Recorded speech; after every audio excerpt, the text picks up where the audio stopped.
What's up, vinyl community and YouTube land? It is Kendall Stokes coming at you with another video for the Spin Doctor and his Vinyl Mayhem YouTube channel. It is Saturday, January 28th, I think it is. It's the afternoon. And I thought I would do another video for themes.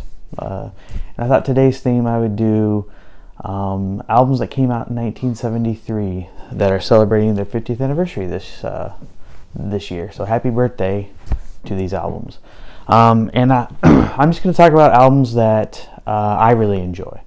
Ones that I think if you don't have or haven't listened to, which I'm sure you have because these are great albums, you should listen to, and why I like them and what I think makes them great.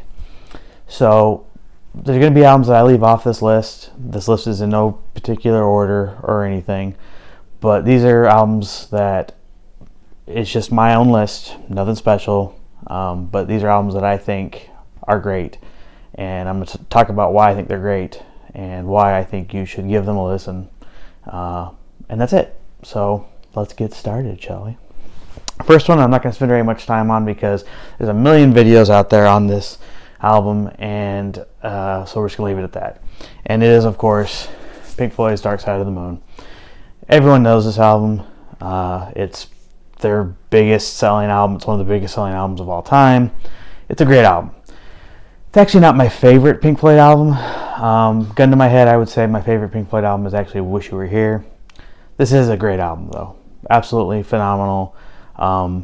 Amazing album. I mean, Money, Breathe, Time, phenomenal album. I will say I'm a little disappointed at the anniversary that they're doing with it. I was expecting more than just a live album anniversary set. I was hoping for like a new remaster, something more special than what's coming out. This is the first US press that I have, and I need to upgrade because ever since I got a new turntable and a new needle, this seems to have more surface noise than I remember. And with my arm in this, I haven't been able to give it a good cleaning. So I'm going to try to give it a good cleaning after I'm a little more mobile. But I think I need to get a new copy, just a better copy, because this just has more surface noise than I remember. But anyway, phenomenal album. Not going to spend a lot of time on it. But great album. Like I said, what more can be said about it except for just how great it is. So anyway, if you don't have it, you need to get a copy of it. Obviously, it's great. So anyway, moving on. This right here, I actually just listened to this today because I haven't listened to it in a long time. ZZ Top's Tres Hombres. This is their third album. This is a great blues rock album. You know, if you don't have this album or if you haven't listened to this album lately, go back and listen to it. This is so good. Again, this is their third album. The hits on this one, or the highlights, I should say, you know, the first two tracks, oh my gosh. Jesus Just Left Waiting on the Bus and Jesus Just Left Chicago, you know, to open the album, just, you know, hardcore blues in your face. Then it goes into Beer Drinkers and Hellraisers. So good. The big hit, obviously, on this one is LaGrange. We hear that on the radio, honestly, too much. Super annoying, actually. But just a great record. Just a great blues record. I mean, ZZ Top, just a phenomenal blues band. You know, and the fact that they're a three-piece and, you know, could make so much noise and just so good. Their first three albums are just the perfect incarnation of what blues rock was in the 70s. And, you know, their 80s albums were more commercial and not, I mean, they still have blues influence, but definitely sounded different. And they were good. I mean, I still love Eliminator and Afterburner and, you know, and all that stuff, but to me, their first three albums, ZZ Top, the solo album, and Rio Grande Mud, I believe is what it's called. It's actually my favorite record of theirs. And this one just are like standalone, just three of the best blues albums that came out in the 70s, in my opinion. Just so good. So go back and listen to this one, though. Celebrating its 50th birthday. I need to get a better copy. This is a player copy for sure. The cover's not in great shape. The record, it's got a little bit of surface noise. I think I bought it for like $5 a while back. It sounds good, but I need to get a nice, clean, pristine copy of this, because this is such a good album that you need to have a great copy, because it's just so good. So yeah, love this album. This album right here, Daryl Hall and John Oates, Abandoned Luncheonette. This is their second album. Their first album really did nothing. They got lucky with this one. There really isn't a whole lot of hits on this one, but what really helped them out was She's Gone was on this record, and that got some radio play in Philadelphia, which got them their third record, which got them more success. Daryl Hall, Hall and Oates, the biggest selling duo of all time. They surpassed Simon and Garfunkel. That Philly soul, just so good. And this record, if you go back and listen to it, you know the hits from their entire catalog. Kisses on My List, Private Eyes, Sarah Smile, which came on the next record, which is by far my favorite song of theirs. But You Make My Dreams Come True, all those great classic songs wouldn't have happened if this album wouldn't have come out. She's Gone, like I said, is the big song that came from this, that became bigger after they released a few more albums. This was reissued again later and became more successful. But this came out in 1973, and like I said, had this album not come out with that song, it would not have propelled them into being able to make more records and become who they are now. And that's the biggest selling rock duo of all time.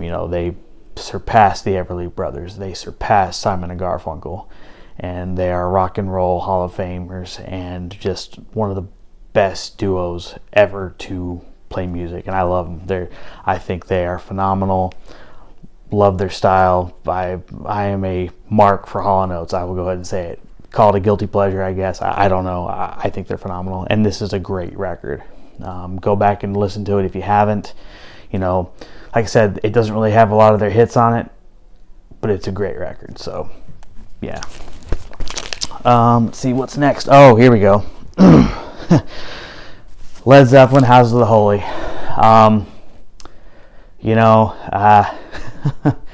This is a phenomenal record. Over the Hills, and Far Away, probably, I don't know if it's the biggest song on this record, but it's definitely a huge one. The Rain Song, Song Remains the Same, Dire Maker, The Ocean. What else is on this one? Just so many big songs on this record, of course. But this came after Led Zeppelin 4, obviously, and then of course Physical Graffiti came after this. But just a phenomenal record right here. So good. But so many. Honestly, the first 6 Led Zeppelin records to me are just untouchable. I can't pick a favorite. I just can't. It changes so much from day to day. Some days I love Zeppelin 4 more, some days I love Physical Graffiti more, some days I love Zeppelin 2 more. Some days I love this more. How can you choose? But this is just a phenomenal record. And from start to finish, it's great in my opinion, as most of the Zeppelin catalog is, until you get past Physical Graffiti, then it's kind of hit and miss. But anyway, just a great record. Zeppelin, like I said, they're so strong in those first 6 records, and this is no exception. This is their 5th record. So yeah, love it. Let's see what else we got. Here we go. Oh man, yeah. This right here, Piano Man. So this one, This is actually not his debut album as most people think it is. This is actually his second. This is, however, his first album on a major label on Columbia. Now this record, I think, is a great record. It's a great record to showcase him as a vocalist and piano player. He's so much more than just the title track, Piano Man. However, that was obviously the biggest track to come from this album. But great songs on this one. You're My Home, just a nice little love song. It's one of my mom's favorite songs, actually, too. But the Ballad of Billy the Kid, that's a great song. And there's a great live version on Songs in the Attic that came out a few years later.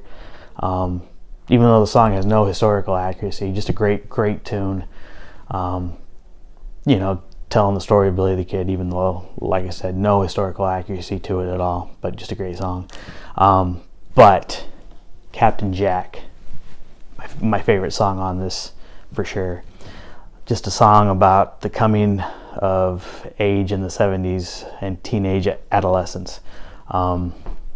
Just a song you probably wouldn't hear on the radio back then, and if you did, be very surprised.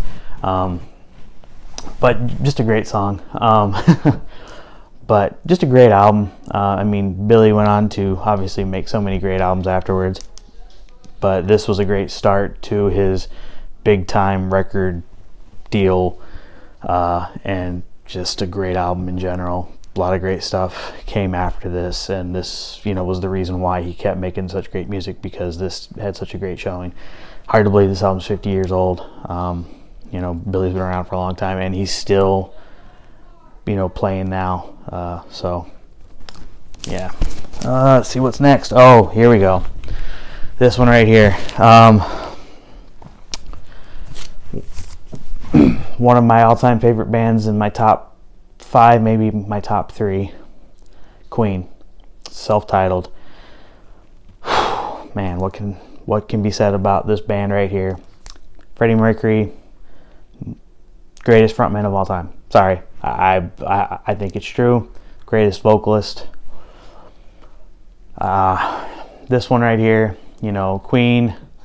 They have an interesting history, obviously. Came from the band Smile, Roger and Brian's former band. Freddie, he had just a very interesting history. The title track, not title track, the opening track, Keep Yourself Alive, is probably the biggest hit on this one. It's a great song. The next song, Doing All Right, just a beautiful song. That was actually a Smile song. Another great one on here is Liar. It's just a great song. Modern Times, Rock and Roll, The Night Comes Down. And the outro to this is just an instrumental of Seven Seas of Rhye, which ended up becoming a full-length song, I believe, on Queen 2, which is a great song. But in my opinion, as great as this album is, their greatest stuff definitely came later, as we would see in Sheer Heart Attack, Night at the Opera, and so on and so forth. But just a great debut album. This song is, this album is metal before there was metal, progressive rock before it was progressive rock. Just so good. Again, hard to believe it's 50 years old. Just a timeless band, obviously, in my opinion. Love this band. Like I said, one of my all-time favorite bands of all. I wish I could have seen them live. Just before my time. Freddie Mercury gone way too soon. Love it. Love this band. Love this album. Next we have, just a couple more here. Paul McCartney and Wings, Band on the Run. This is definitely, I'm gonna go ahead and say, is my favorite Wings album. So much good stuff on this record. Title track, Band on the Run, amazing song. Jet is on this record. I gotta look real quick. Bluebird's on this record. It's a great one. I'm going brain dead. Hell on Wheels, amazing song. But for me, the biggest highlight on this record is Let Me Roll It. There's just something about that riff. You know, I got to see Paul McCartney live 3 or 4 years ago, and it was a huge highlight for me to be able to finally say that I saw Paul McCartney live, and he played, you know, like 75% of this record. Very exciting for me. I just amazing, and you know, this is just a phenomenal record. I mean, I believe Paul McCartney released 2 records in 73, but this one is by far the best in my opinion. You know, Wings and Paul McCartney just did so much in such a small, short time. But this, to me, is the biggest highlight. Band on the Run, just such a great record. If you don't have this record, or if you don't have a Wings record, this is the one to start with, in my opinion. I just think it's phenomenal. So yeah. Next, trying to move along quickly. Here we go. Elton John, Goodbye Yellow Brick Road. Probably his biggest album, I would say. Could be wrong. That's just my opinion. Not my favorite, actually. I'm more of a Madman Across the Sea, but I do think this is a great record. This one has some amazing songs on it. Some great songs. I love the way this album opens with Funeral of a Friend. Just this huge start to it. You know, phenomenal. I think I got a guest coming. I think I have somebody coming. Oh, looky here. Oh, yep, I have a guest showing up. Hi, sweetie. Special guest alert. Anyway, Funeral of a Friend starts it off, just this great opening, and then it goes into, Love Lies Bleeding, and then, of course, one of the greatest songs of all time in Candle in the Wind, song for Marilyn Monroe, just a beautiful song. Then Benny and the Jets, I mean, hello, great stuff right there. And then of course, later on we get Saturday Night's All Right Fighting, and then of course, the title track, Goodbye Yellow Brick Road. Just a phenomenal record. 2 LP, just so much on this record. But great record. Elton John, lyrics by Bernie Taupin. I mean, they did so much great stuff together, and Elton finally retired this year. They did that last great concert at Dodger Stadium. So phenomenal stuff. You like Elton John, right? Yeah? Okay, good. Let's see. And then the last record I'm going to show is this one right here. Look out, sweetie. Look out. This is one of my all-time favorite records. Oh, yeah? One of my all-time favorite records. I talked about it in my vinyl tag. Look out, sweetie. Dr. John, In the Right Place. This record right here, funk, soul, jazz, bayou, whatever you want to call it. This record right here, just an awesome cover. But this is Dr. John's, definitely his biggest commercial success. Right Place, Right Time, Such a Night. Just a phenomenal record.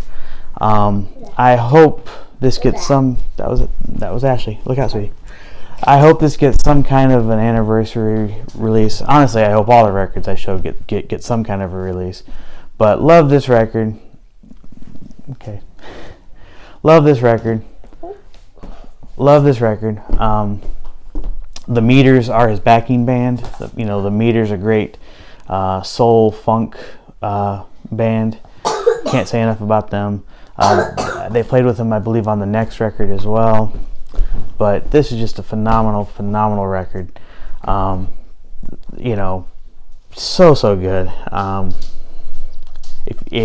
If you like funk, jazz, soul, this is the record you need to go and listen to. You will not be disappointed.